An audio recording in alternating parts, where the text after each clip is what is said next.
Bon les amis, je ne suis toujours pas chez moi, donc ce n'est pas ma déco. J'ai toujours pas reçu mon micro, donc je vais tourner avec l'iPhone, c'est pas grave, tant pis. Et la météo est variable aussi. Donc niveau lumière, pareil, ça va être variable. Je sais plus quand est-ce que c'était, je crois que c'était pendant une formation que je suivais dans le cadre de mon travail.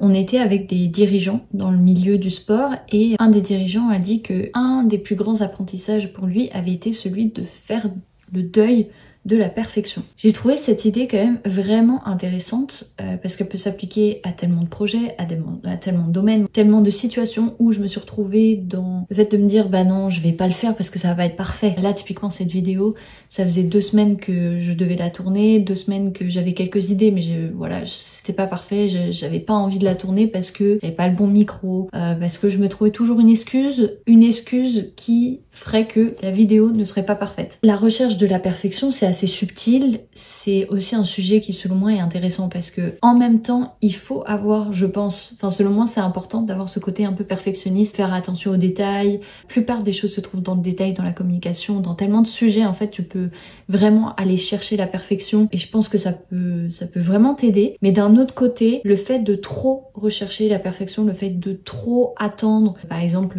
si tu veux te lancer dans quelque chose, bah il faut attendre qu'il y ait les conditions optimales pour te lancer. Voilà, et moi par exemple la météo, c'était jamais la bonne météo, il y avait jamais la bonne lumière, j'avais toujours pas reçu mon micro. Tu peux te dire ah bah oui mais j'ai pas la bonne caméra, j'ai pas c'est pas ma bonne journée. En fait tu peux toujours te trouver une excuse pour faire quelque chose. Il faut trouver le bon ratio entre quand même avoir une certaine forme de perfection, de tendre à faire attention aux détails, etc.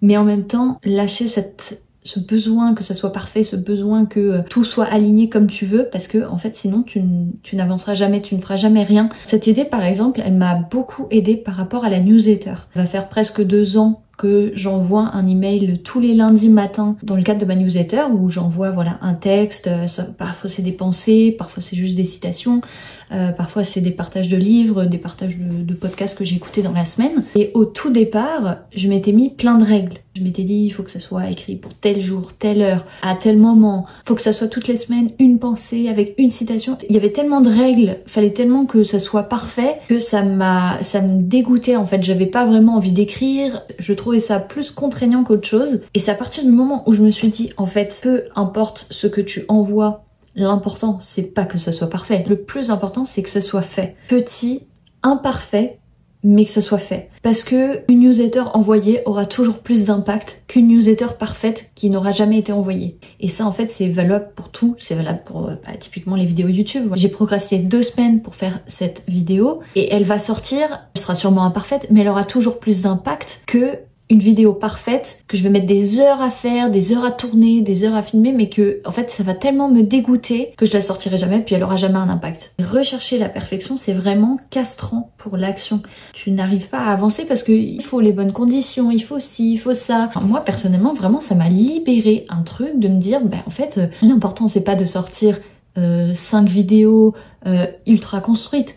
L'important, c'est de tourner ces vidéos et de les poster. Parfaite, imparfaite, petite, moyenne, grande, on s'en fout. Le plus important, je dis pas que ce n'est pas du tout important, mais je dis que le plus important, c'est de sortir la vidéo, c'est d'aller courir, même 10 minutes, c'est d'aller à la salle, même si tu vas soulever un peu moins lourd que d'habitude, parce qu'aujourd'hui c'est pas ta journée. Voilà, le truc de faire le deuil de la perfection, ça te fait plus facilement agir. Et en plus de ça, tu as un bon cercle, c'est-à-dire que tu agis si c'est une erreur, pas grave, tu vas prendre de ton erreur, tu te remets en question, tu vas analyser comment t'as fait et la prochaine fois tu feras plus d'erreurs. Mais en fait, plus t'es ok avec le fait que ce soit imparfait, plus tu vas agir, plus tu vas apprendre et plus tu vas progresser. C'est un cercle vertueux, c'est paradoxal, mais c'est le fait d'être un peu imparfait et de quand même agir même si c'est pas parfait qui va te permettre de faire encore plus attention aux détails, de tendre vers une certaine perfection. C'est fou comme c'est paradoxal, mais c'est quand tu lâches ce truc de il faut que tout soit comme tu veux, il faut avoir les conditions optimales pour avancer, etc.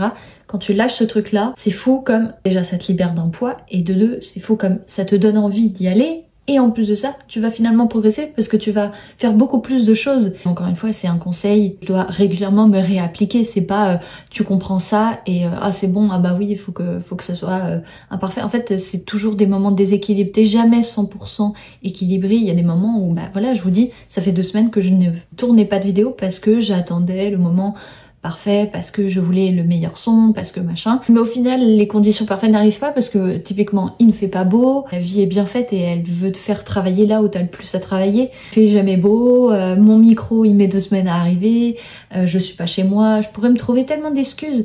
Mais la vérité c'est que même quand c'est petit, même quand c'est imparfait, ça aura toujours plus d'impact. Tes actions auront toujours plus d'impact que si tu imagines des plans parfaits, si tu imagines que tu te fais plein de plans et t'as plein de rêves mais que tu les réalises jamais parce qu'il faut attendre. Parce que ce n'est pas le bon moment, c'est pas le bon timing. Encore une fois, il faut avoir ce truc équilibré parce que parfois, oui, c'est vrai, c'est peut-être pas un bon timing et c'est ok de t'écouter. Parfois, tu vas procrastiner, mais c'est un bon indicateur si tu procrastines, c'est que c'est peut-être pas le bon projet aussi. Si tu procrastines tant, si t'attends tant que ça soit parfait, etc., il y a un moment, il faut aussi se poser des questions. Peut-être que tu l'as abordé sous un mauvais angle, peut-être que c'est pas exactement le bon objectif, c'est peut-être pas le bon rêve. Tu te demandes quelque chose qui est peut-être pas aligné pour toi. Moi par exemple, ouais, les vidéos YouTube, je me demandais peut-être de faire des vidéos super construites alors que finalement, au fond de moi, j'avais aussi besoin de pouvoir m'autoriser de faire des vidéos plus spontanées, moins prises de tête et plus sincères. Donc voilà, encore une fois, c'est retendre vers l'équilibre. Et c'est ok qu'il y ait une semaine, là t'es pas réussi. Ça sert à rien de culpabiliser encore plus. Je sentais que je commençais vraiment à culpabiliser, puis je me suis dit, ok, bah, en fait, juste, vas-y, lève-toi et lance ta vidéo. Autre chose aussi que je trouve intéressant, c'est que même quand c'est imparfait, le fait de créer quelque chose, le fait d'agir, le fait de, voilà, de faire quelque chose, même quand c'est imparfait, ça t'apporte quand même, ça te nourrit, ça t'apporte quand même quelque chose, tu es créateur. On est épanoui quand on crée des choses. Je m'adresse plus aux personnes qui se disent qu'elles ont envie de créer quelque chose, elles ont envie de contribuer, elles ont envie d'impacter,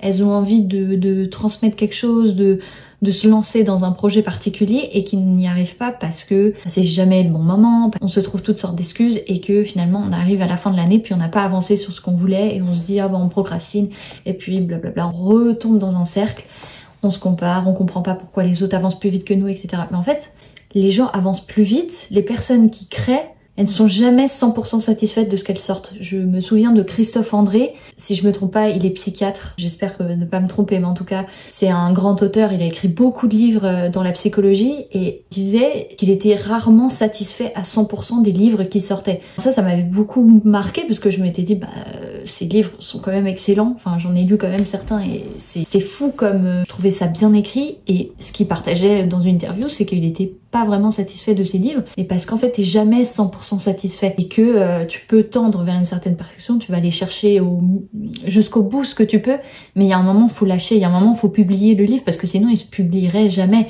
c'est ce qu'il disait et ça m'avait beaucoup aidé. Et en fait on s'épanouit beaucoup en créant, même si c'est imparfait, même si c'est petit, etc. On s'épanouit beaucoup plus que juste de rester dans notre tête, d'imaginer plein de plans, etc. C'est un peu désagréable parfois parce que bah, c'est sûr que c'est pas toujours parfait, mais tu t'épanouis quand même beaucoup plus en créant que en imaginant et en restant dans ta tête et en ne sortant jamais ce qu'il faut. T'es pas obligé de le partager sur les réseaux sociaux ou de monter une chaîne YouTube. Tu peux juste le partager. Parfois c'est juste partager à ta famille, parfois c'est juste le faire, même si c'est imparfait. T'as envie de te lancer sur YouTube, mais que tu n'oses pas encore publier de vidéo sur YouTube, bah, c'est peut-être de juste tourner la vidéo. Juste tourne-la pour toi. C'est une première étape. On est quand même des êtres humains, on est des créateurs, mine de rien, on a des mains, on a de la parole. La parole, c'est aussi un moyen de créer, tu crées du lien, tu crées des relations, tu peux faire du bien avec la parole, enfin tu crées. Ça peut paraître un peu abstrait comme idée, mais tu crées en parlant. Donc si je devais résumer quelques idées de la vidéo, déjà la première c'est toujours essayer de faire les choses, celles que tu as envie, pas celles dont tu te forces, dont celles où tu penses que ça serait bien. Fais ce que ton cœur te dit de faire, petit, même si c'est imparfait. Si tu attends les conditions optimales, si tu attends que tout soit embriqué, parfait, ça ne sera jamais le cas, ou très rarement. Et plus tu attends, et moins t'es fier de toi. Souvent, même quand c'est imparfait, même si tu vas courir 10 minutes, je peux te garantir que si tu cours 10 minutes, tu seras plus content que si tu étais resté dans ton canapé et que tu t'étais dit, bah j'aurais pu aller courir 1 heure, franchement quand même, tu seras 10 fois plus fier de toi, même si t'as mis tes chaussures, t'es allé courir même 10 minutes, que si t'étais resté sur ton canapé. Donc déjà, première idée, ça. Deuxième idée aussi que je trouve intéressante, qu'on pourrait creuser aussi, c'est de chercher en quoi le fait de faire des choses imparfaites t'aide te font progresser et au final ont de l'impact. Typiquement, moi je pourrais me dire bah, cette vidéo elle est imparfaite, je vais pas la poster, etc. Mais si je me pose vraiment la question en quoi le fait qu'elle soit imparfaite c'est quand même une bonne chose, je pourrais me dire ok bah ça montre que je suis pas parfaite, donc je ne crée pas un fantasme autour de moi de la fille tout le temps super motivée, super disciplinée, qui arrive tout le temps à faire ce qu'elle veut. Non en fait j'arrive à montrer par cette vidéo que bah oui parfois la vie c'est pas comme tu veux, la vie ça se passe pas exactement comme tu le souhaites, mais il faut parfois tourner la vidéo, il faut quand même la poster même si c'est imparfait. Ça pourrait aider des personnes qui ont peur de se lancer sur YouTube et qui se disent ah bah je sais pas parler à la caméra, je sais pas quoi dire, est-ce que ça va être parfait, mais le montage est pas parfait, mais le son, la qualité d'image, là tu vois le soleil il réapparaît, je vais pas avoir la même lumière que tout à l'heure. Moi le fait que je sorte cette vidéo, bah, ça va peut-être aider des personnes qui vont se dire bon bah si elle fait un truc imparfait, pourquoi je le ferai pas. Et tu peux creuser l'exercice encore plus loin. Si t'as envie d'avoir des enfants plus tard, tu peux te dire ok bah en fait moi en tant que personne en ce moment je suis en train de créer des choses oui qui sont pas parfaites, mais j'écoute mon cœur, j'écoute ce qui est important pour moi, j'ose faire quelque chose même si c'est pas parfait, je serai un exemple pour mes enfants. Bon, ça a quand même du sens. Ok, je vais aller courir 30 minutes, bah oui 30 minutes c'est pas beaucoup, mais plus tard je pourrais leur dire que voilà j'ai pas été parfaite mais j'ai fait les choses, j'ai quand même tenté, j'ai quand même essayé. Donc tu peux vraiment pousser cet exercice à te demander bah en quoi quelque chose d'imparfait peut quand même t'aider. Le nombre de vidéos terriblement imparfaites que j'ai postées au début de cette chaîne YouTube et qui m'ont quand même apporté beaucoup de choses. J'ai rencontré des personnes du milieu de YouTube, j'ai pu connecter avec des personnes de manière plus profonde parce qu'elles avaient vu mes vidéos et elles s'étaient dit ah mais c'est trop bien ce que tu fais, j'aime bien moi aussi la psychologie, moi aussi j'aimerais bien me lancer sur YouTube mais je sais pas comment. Et si j'avais jamais posté ces vidéos imparfaites, ça n'aurait pas eu d'impact, je n'aurais pas eu c'est ça, j'aurais jamais eu d'impact. Et on commence tous quelque part. D'ailleurs il y a un super bon exemple sur ma chaîne, j'avais tourné la vidéo les 6 principes de vie qui ont plus changé ma vie, enfin je sais plus le titre que j'ai donné, mais cette vidéo là elle est loin d'être parfaite là. Vraiment, je suis pas maquillée, la lumière,